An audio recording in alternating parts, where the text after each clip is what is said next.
Hello, I'm John Murphy, and welcome to On the Homefront. This is a weekly media magazine about the arts and community living in eastern Connecticut. We're looking at Tolland, Windham, and New London counties with about 500,000 people in our area. We're trying to connect each week about the arts, our local economy, food, agriculture, and the arts is always a regular theme.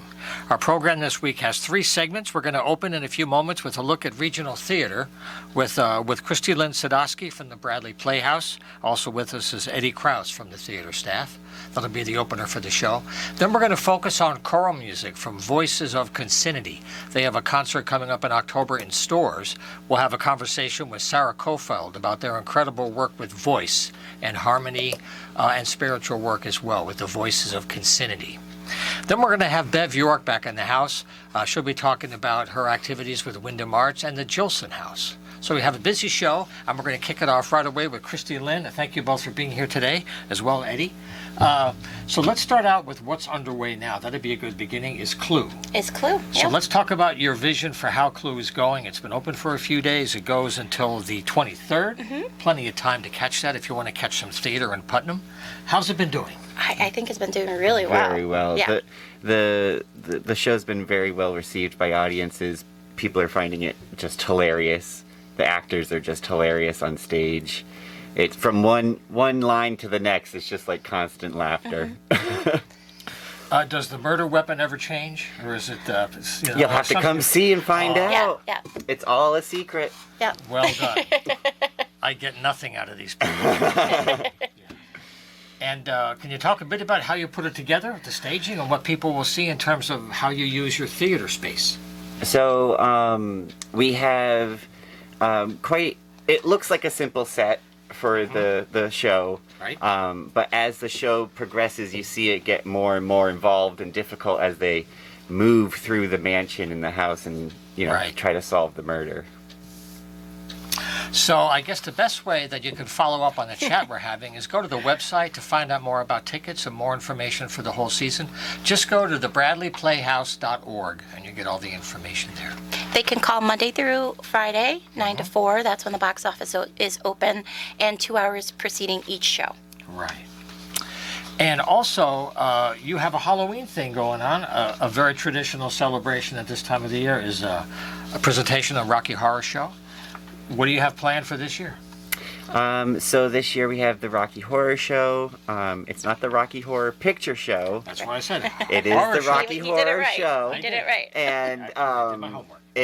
it's the live on stage version. It's not the screencast with the movie playing behind it. So they're live actors playing the parts and singing live and dancing and the whole shebang. And you can throw toilet paper and toast. Oh yes, there's going to be goodie bags that you can grab before the show. To participate in the show, we welcome the callbacks during the show. Yep. So it's a very fun, rowdy show. You've got a good volunteer crew ready for the post-show cleanup. Oh yes, well, we have hope so. we have leaf blowers Yes. and we are prepared. Yep. That'll be a hoot, so to speak. 3 opportunities, right? October 28th at 7:30 and the 29th at 7:30. And if you dare, the midnight show. Yes. The midnight show. Very nice. Yeah. Very nice. So that's just a couple weeks away. Now, how often do you do comedy? I was so happy that you brought comedy because they have it in East Hartford. They have some other spots in Fairfield, but not too much out here. About 3 times a year at this Yeah, point. 3 to 4 and times it's a year, it's yeah. Scott Higgins, Right. and he brings an amazing cast each and every time. Since I've been here for the 6 months that I've been at the theater Right. for so far, it's a packed show. People love coming to see who he brings, and Scott's a great person himself, and he always does a good job. And he with always that. rounds up the best comedians. And they're usually from New England, so they're local comedians Yeah. that he gets to come to the stage. And they love performing at the Playhouse too, because it's different than most of the other venues that they play at, where this is a theater with Right. like the captive audience right, Right, there. It's right. not like a bar or something like that. Exactly. But we do have a bar I was usually. plug the bar. Yes, we usually have a bar at comedy nights. So you can get, a little treat before the show.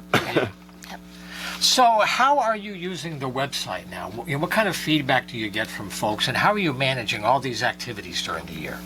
So basically, we try to keep up with what's coming up pretty much 6 months down the road.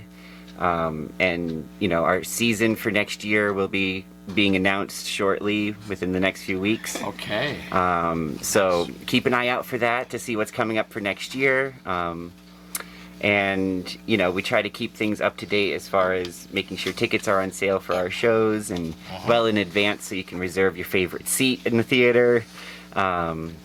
We have flex passes, and we'll be doing season passes next year, which are, you get a discount if you buy them in bulk in advance. Sure. So those are a good Christmas gift too. Oh, There you sure. go. Sure. Plug the Christmas gifts. Yes.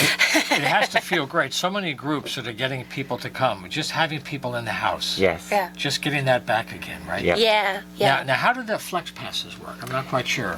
So it's you get to choose 4 shows out of the year. Okay. Rather than the full season, so it gives you a little bit more flexibility on what shows you want to Very see. nice. Right. Sure. Right. Sure. Now, other things are going on. Besides enjoying the performances, if you want to get closer to the process, is to volunteer and join. So, can you talk about different ways? I know your website talks about it. How people can connect to you more closely. Well, we have a volunteer coordinator who is always looking to get more people on board. Yeah. You can reach her via the website because Yeah. I believe she gets every single So application. we have a on our website we have a spot that says volunteer. So if you want to volunteer, Under the Right. Get Involved, right? get involved, volunteer, and that will have the registration form. So we have your contact information, when you're available, what you'd like to do, stuff like that. Right. Once we have that information, the coordinator will reach out and then get you to sign up for a show, whether it's working front of house, which means in the lobby and being an usher in the theater, or working backstage as a stagehand or a lighting operator or something like that. Right. And we're always looking for people to do that Yeah. work as well. So Do you have any connections to schools for drama programs or perhaps getting interns from schools? Because this sounds like an ideal place to apply the craft. We do get some volunteers from high schools. A lot of the honor societies will come and help out.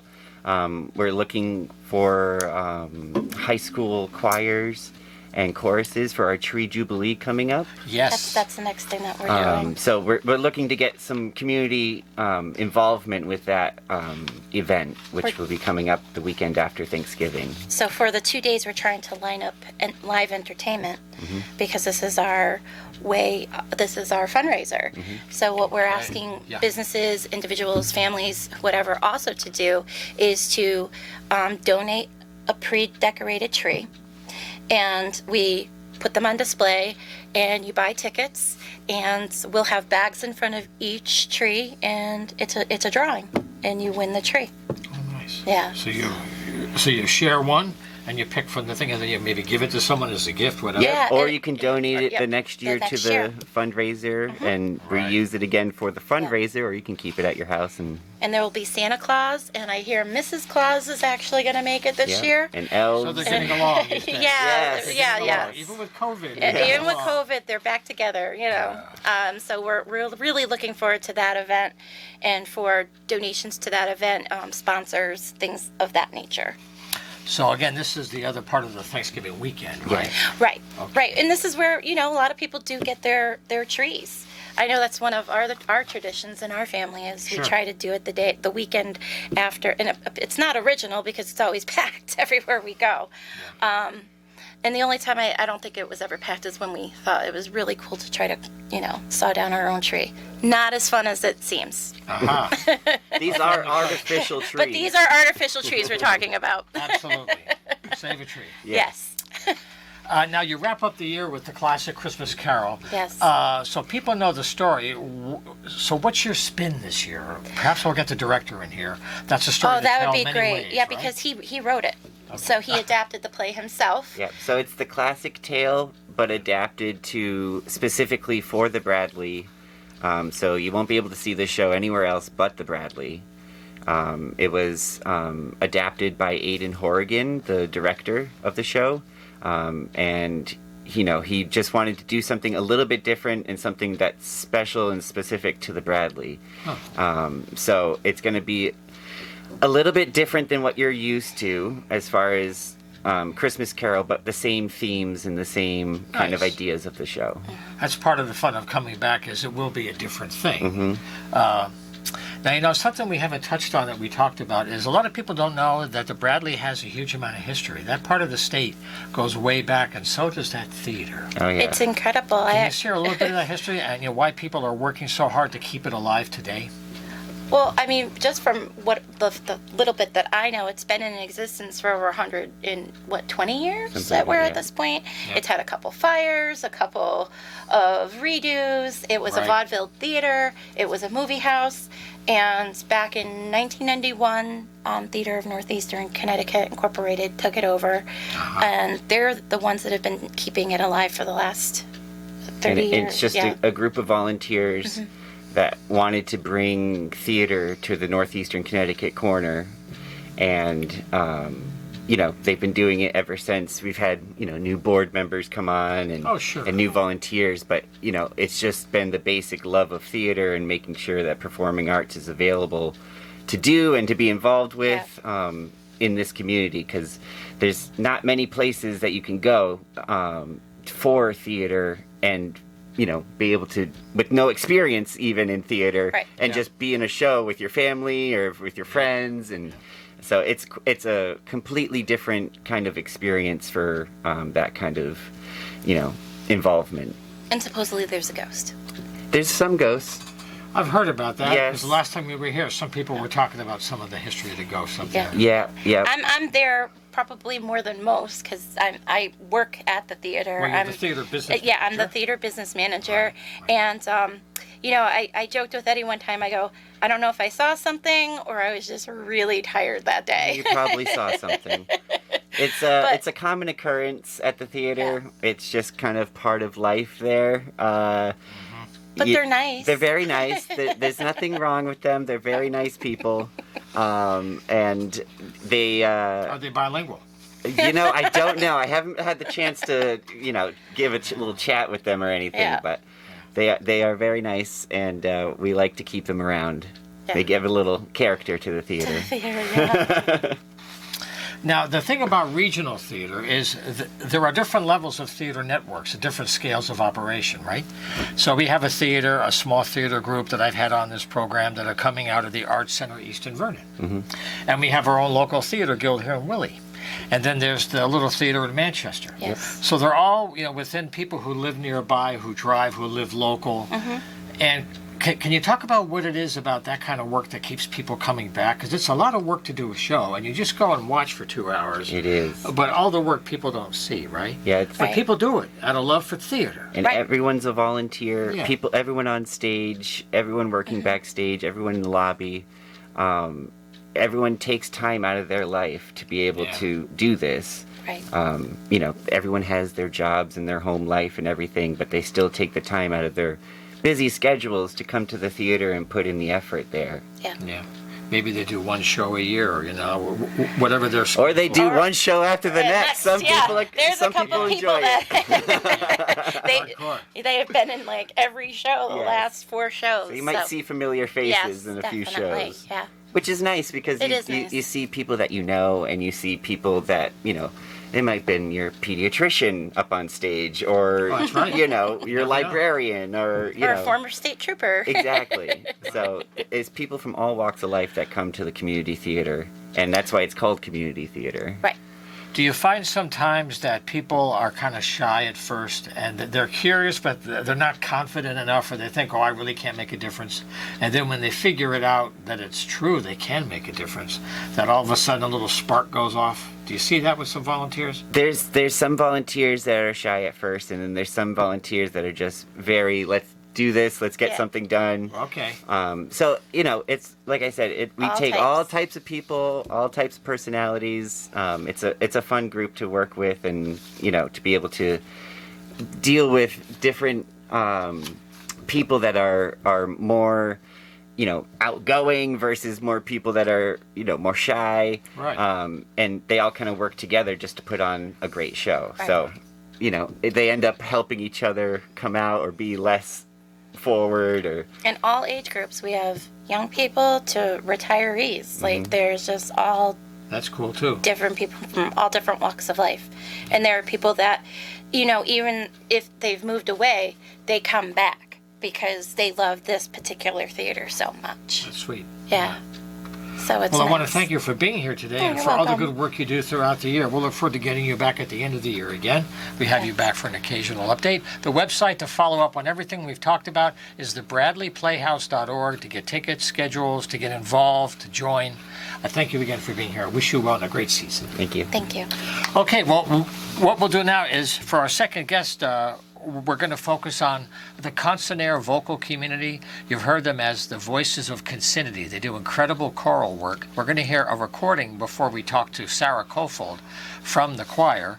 This is called Bring Us, O Lord. It's from William Harris. And what's interesting in this one, if you have a chance to listen carefully, it's on AM 1400. If you can get the FM at 95.3, this sounds really nice. The group split into two choirs, and they sing opposite each other, and they share the melodies back and forth. So two full choirs back and forth, and it's called Bring Us, O Lord. Enjoy.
right now, but we're having a little technical difficulty getting the connection. But I hope you enjoyed that piece again. The piece that we aired was called, let me get my notes here, Bring Us, O Lord, and that was from William Harris. And it's a beautiful recording. If you enjoy choral music, I think we have her here now. Sarah, are you with us? Yes, I am. Okay, I think we have the problem resolved. So we had a little bit of a rough start, but keeping the faith always works, doesn't it? It does. Yes, it does. Okay, it's really loud. Hang on a second. I'll clean all this up when we post the recording. We'll take all of this craziness out. So the only people that will know this happened are people watching us right now. So a quiet moment of excitement. We're on the phone now with Sarah Kofeld from the Voices of Consinity and the Concenaire Choral Community. She has an event coming up in stores on the 21st. And can you tell us about your plans for the evening and your theme for the music you'll be sharing? Of course. So this concert the theme is called Moved, songs that bring chills or compel us to feel. So a lot of times when we have sort of a physical response to music, like, we just feel that overwhelming warmth or perhaps, that prickle of our skin, sometimes it's something in the music, and other times it could be like an emotional attachment to the music. So we are exploring songs that have a tendency to kind of create those chills, and then also ones that, would have sort of an attachment that could sort of create us to respond physically. And so we're going to also have an interactive component for those that are interested to sort of explore what emotions are actually sort of being conjured up as you are watching or involved in the performance. So it should be an evening of incredible choral music, harmonies that just shimmer and create really that physical response, because it's so amazing to be surrounded by sound. And this will be our first performance where we will be singing without our masks. Oh, congratulations on that. That's a big one. It is. And so we're hoping that the sound that has been our sound forever has been a little masked for the last 2.5 years. So we're hoping that this will really have a chance for that sound to just explode and shimmer. I know we talked about that in previous conversations about how it was difficult to be understood and difficult to breathe when you're projecting your voice and going through all the things you have to do to sing well. It really got to be a physical challenge, didn't it? Oh, yes, definitely. I mean, we've learned how to go around it, but I think the thing that we miss the most with the mask is the overtones that come through from the voice. Right. They just don't have a chance to sort of move through the air and really get used to the resonance of the space. They just, So this will be our sound back to the way it was previously, which is really, really very exciting. And such a good program to do that on when we're talking about different harmonies that sort of cause us to be a little emotional, Absolutely. In fact, the music that we played before we're talking was the recording you sent me today, Bring Us, O Lord, from William Harris. And could you talk about the idea of a double choir and how you orchestrated that when you had two different ensembles bouncing off each other in a way, keeping everything, in tune, so to speak, but, lots of overtones, speaking of overtones. Yeah. Well, we performed this at Trinity College Chapel, and if you've ever been there, I have. It's very narrow, and the seats face each other, which is, sort of that British Anglican church style, which William Harris was a British composer. And so there's only 12 of us in the ensemble, so we kind of divided 6 and 6, and we sat facing each other in the middle of the audience, basically. They were sitting on either side in those pews that faced one another. And it was it's really cool to have the different voices and the different choirs overlap one another through the way that the music is written. And so it was kind of written, in a sense, to have that echo overlapping feeling between the two ensembles. And so it's a really incredible experience to sing. Cori spezzati is what it's called. It's, the choirs are separate, which was used a lot in the Renaissance time, but William Harris sort of incorporated it for this particular anthem. And it just worked beautifully within the space that we had at Trinity College Chapel last spring.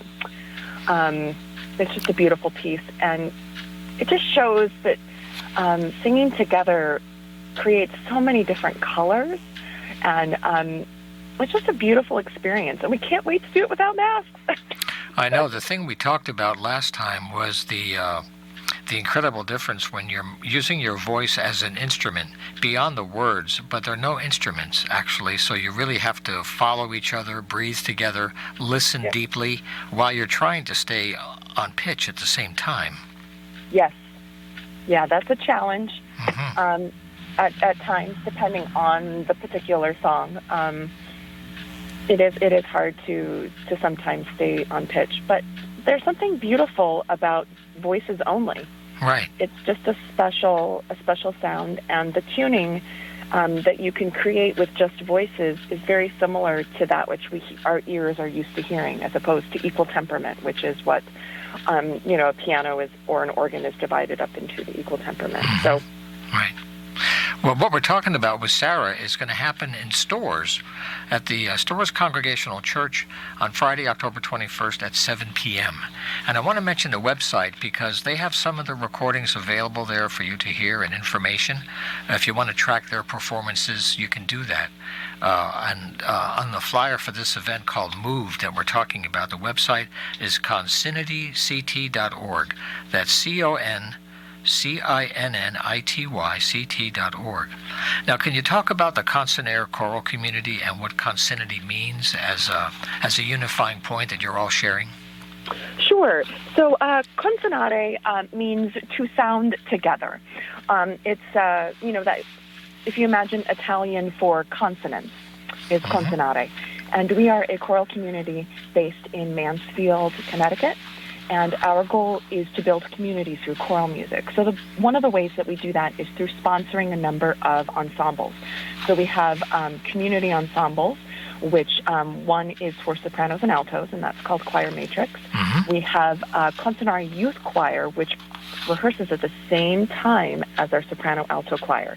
So if there are any women who are caretakers, they can have their kids go to youth choir while they have their time up with Choir Matrix. We also have a community choir that is currently only operating in the spring, but it really is for all singers of all voice types and ages to join. And last spring we collaborated with a instrumental ensemble called Hop River Chamber Series, and it was just a really great opportunity for us to do some music with another instrumental ensemble. And then we have Voices of Consinity, which is our professional chamber ensemble. Right. And the reason we have the professional chamber ensemble is because we can find ways to sort of connect with the community in a different way. So rather than singing with our ensemble as a way to connect, we are connecting through the music with the community. And we spend a lot of time through Consinity illuminating the breadth and variety that choral music has to offer. And we do that through artful programming and innovative programs. But what you asked what consinity means. Well, It's an old word. It's not really used as much in our current vocabulary, but it means the harmonious collection of different pieces of something. So like in an artistic sense. So we are a group of 12 singers. We are all individuals. We come from diverse choral and or vocal performance backgrounds. In fact, we have a lot of folks that music isn't their first job. We've got a lawyer. We have a historian. We have a lot of diverse backgrounds of our singers.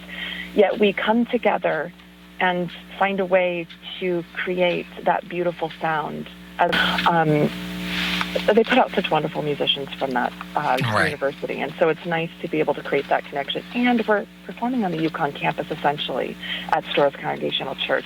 And it's the Friday of Yukon Family Weekend, so we're, rekindling that relationship we have with the school, being in the same town,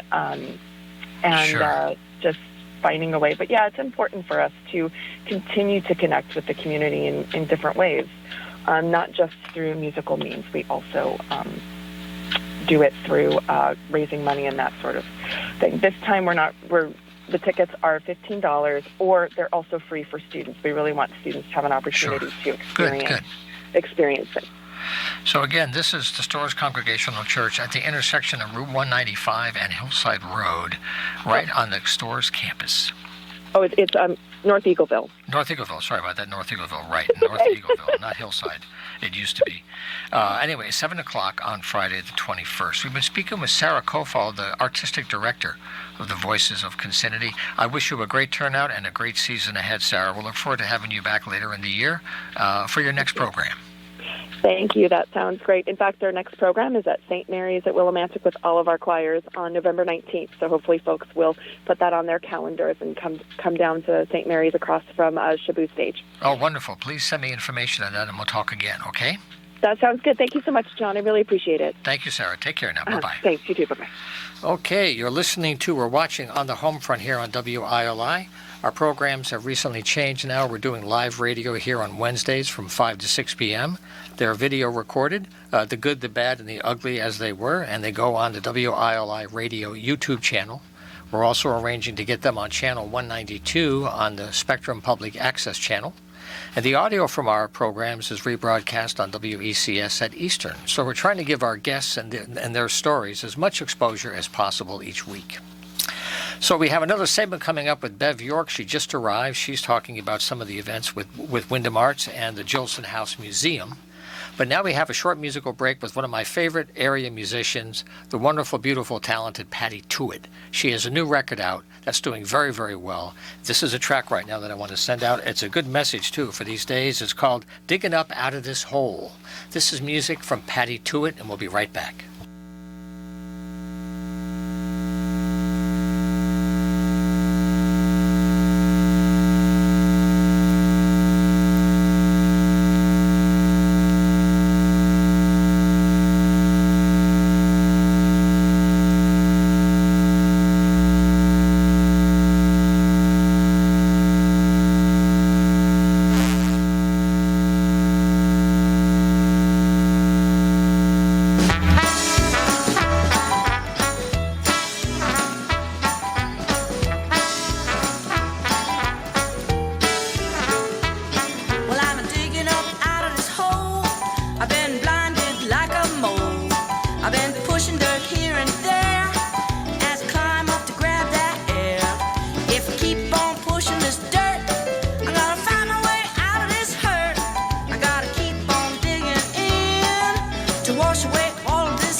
digging up out of this hole.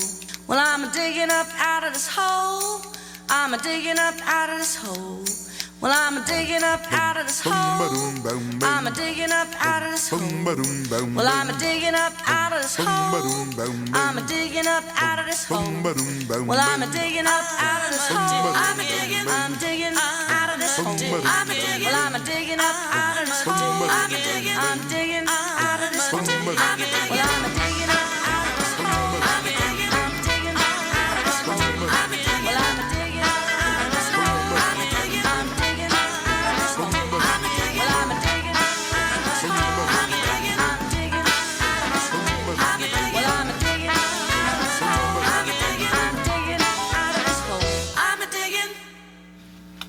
All right. Isn't it great to have Patty Tuitt in the airwaves? I love her. She's so good. This new album is getting good airplay. It's getting on some of the music charts. She's reaching a lot of people with her good music, and I wish her well. I also want to send out a shout out to Bruce John for continued recovery. We know Bruce for many years has given so much of himself to our community. He's had some health challenges. He's bouncing back. It takes some time. We haven't had him here in the studio for a while, but we send him our best. And I should mention that the Breadbox Folk Series continues October 23rd, 4 p.m. It's a Sunday, October 23rd, with Christine Lavin and Sandy Bailey. And this is in the beautiful sanctuary at St. Paul's Episcopal Church. If you haven't been there, the acoustics are truly amazing. So that next Breadbox show is the 23rd. If you want to find out more, the series has a lot more to go. I know if Bruce was here, he would just give you the website, and the whole story is there waiting for you. breadboxfolk.org. And also, I got an email at 4 o'clock today from Barry Jesserin. There's been a cancellation at the Vanilla Bean. There's a concert that was planned, a performance this Saturday, the 15th, with Mad Agnes, but it had to be canceled. I'm not quite sure why, but he sent me a note to make sure if you were going to go. It's been possibly rescheduled, I'm not sure, but Mad Agnes has been canceled for Saturday the 15th at the Vanilla Bean. Okay, well now, locally again, one of our treasures, I've had her in the house here many times, is Bev York. She's the director of Wyndham Arts. She's also with Jilson House. And this is a busy woman this month. She is all over this town. Thank you for everything you do all the time, Bev. Oh, thank you. Because you bring the history to life. People find what's there that we don't even know about, to be reminded. And in October, you have many occasions. So I know you want to get into the reason why you're wearing that very cool hat right now, which is very cool. I would put you at the front of the line if you wore that. But tell me about the month and what your plans are. Okay, so I'm wearing a 19th century top hat, or a repro, because we're going to have the Grave Tales Cemetery Tours on October 22nd. This is something that's being done by the partnership. We have a new partnership in town, the Partnership of Arts and Culture. And so all of the organizations, the Theater Guild, the museums, are marketing collaboratively so that we can try to get more people to our events and to our rich assets in our town. So this is we have top hats for all of the cemetery guides, so they can all be Awesome. undertakers. Fantastic, fantastic. And all of the activities in October that I'm talking about, the partnership, they're all on a website called spooktober.org. So if you go to spooktober.org, you'll see everything that's going on by all the organizations. Now, can you run down some of the highlights? Well, okay, without Absolutely. losing us, but give people a few dates ahead. Okay, absolutely. Let's do that now. So, very good. Wonderful. Thank you for the opportunity. Well, one of the ones that's been going on for several years is called Nightmare on Main. Nightmare on Main is I've been there. Yeah, Fun. it's not really a haunted house. It's a haunted tour. Yep. We've done it at the Mill Museum. We've done it at the Mills. And this year it's at the Connecticut Eastern Railroad Museum. And so we have built a ghost town. So it's Nightmare on Main, Ghost Town, Shadows of the Past. The theme is ghost towns. Why are there ghost towns? Who inhabits the ghost towns besides the ghosts? And a lot of it is Western themes. A lot of the ghost towns in America are out west. People went mining for silver or gold, right. And then when the ore was gone, everybody left. And there are these decrepit little towns that are kind of spooky. So that's our theme. It's important for people to know that it is at the Railroad Museum and that you have to get there from 55 Bridge Street.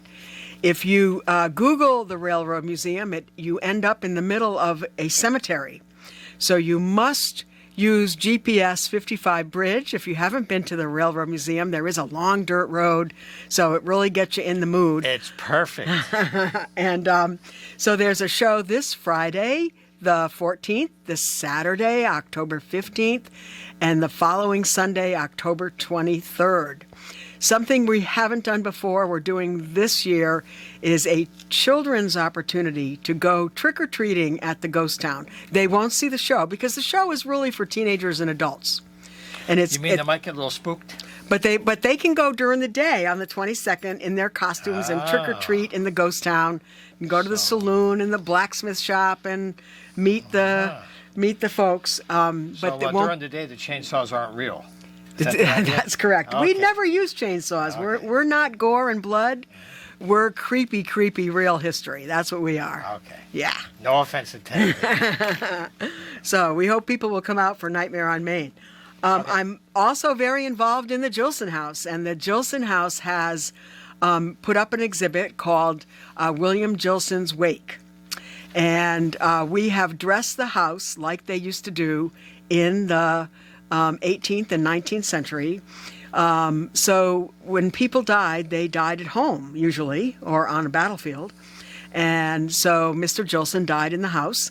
And then they lay him out in the parlor. And that's where we get funeral parlor from. They laid him out in the parlor for 3 or 4 days to see if they're going to wake up. Because they didn't understand being unconscious. They didn't understand being in a coma. They just knew sometimes people died and then later they woke up. So they have a vigil. People sit in there all around the clock and watch the person. They cover everything with black cloth, and there's a lot of flowers and to make things smell better. And so we have decked out the Jilson House like a funeral, like a wake. And people can come and learn. It's self-guided, but there are captions that explain the symbolism behind everything. Along with that, this Saturday, which is the 15th at 3 o'clock, I will be doing a program on all of the customs and traditions from not only from the wake in the house, but to the graveyard, how they buried people and why they faced west and all of that. So that's another program. And then on the following Saturday, the 22nd, Ernie Eldridge, Mayor Ernie, is going to do a program on embalming. I never knew. He knew all about embalming. Actually, the casket that we have in the house belongs to Ernie. What a great pastime for a former town official. Right? Embalming, huh? Exactly, right? All right, Ernie. Raising the dead. Roll away the stone. I'm going to tell him you said all that. Yes, I've got Absolutely. witnesses. I said it. No apologies. With all respect. Yeah. So that's a great thing. Another program that we have started that seems to be really taking off is called our Tavern Night. We're going to do these monthly, hopefully year-round. Wonderful. And so people come. We've done them on Wednesdays. We're not sure that that's the best time yet. And people will come in from 5 to 6:30, and then they are going to learn about a person, and they're also going to be able to sip their favorite beverage. So we've done Teddy Roosevelt, who visited Willimantic. Yes. We all had our very first mint julep. And then we did John Adams, and coming up this month is Edgar Allan Poe. A perfect match. A perfect match. Yes, Yeah, indeed. and his he liked eggnog and other things. So anyway, Indeed.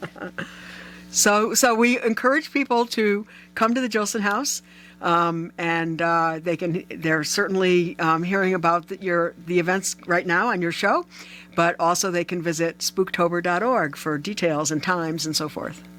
And if you want to find it easily, you can go into your GPS. It's just going to be 627 Main Street is the Jilson House. 627 Main, not far from here, actually. Right.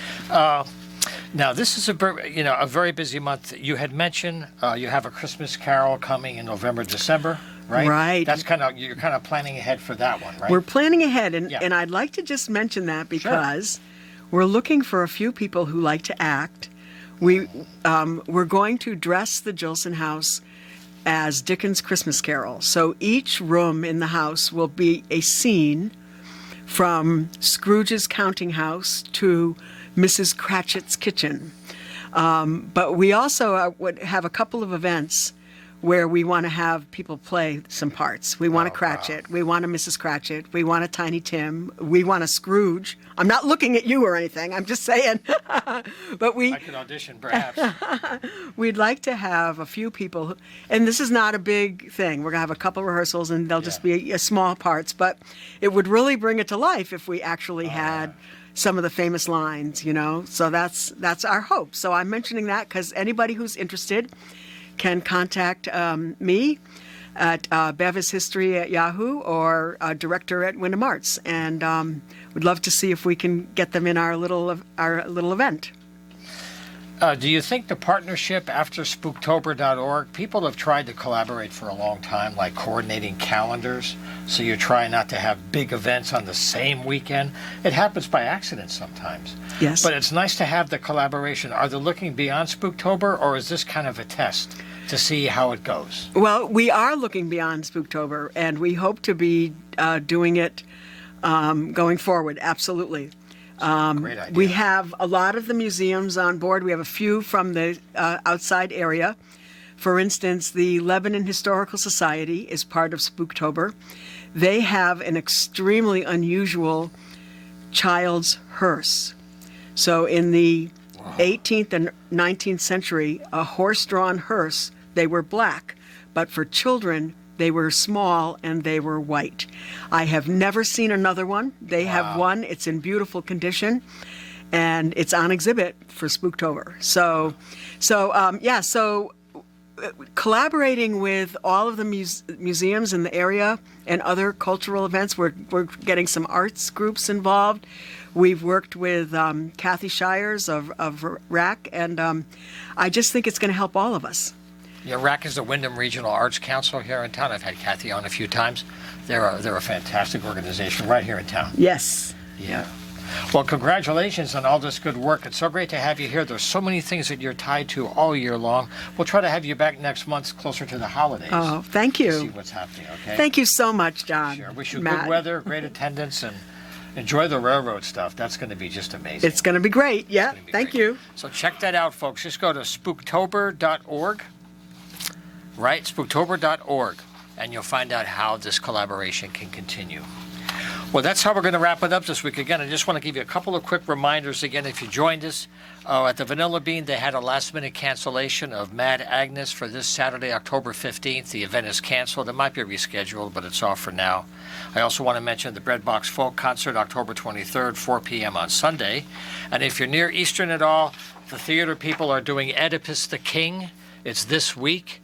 They've used their fine multimedia, fine arts center theaters. It's been an incredible investment in theater and technology. They've done a whole bunch of great performances. This is their lead off for the new season. Taking on the Greeks, Bev. Speaking about history, they're Right. taking on the Greeks. Oedipus. Talk about family stories. I don't know about that. But anyway, Oedipus at Eastern this week. So that's how we're going to wrap it up now. Our time is flying. If you want to get involved, send me an email, and we'll have you right here in the house to tell your story. It's John at humanartsmedia.com, and we'll see you next week.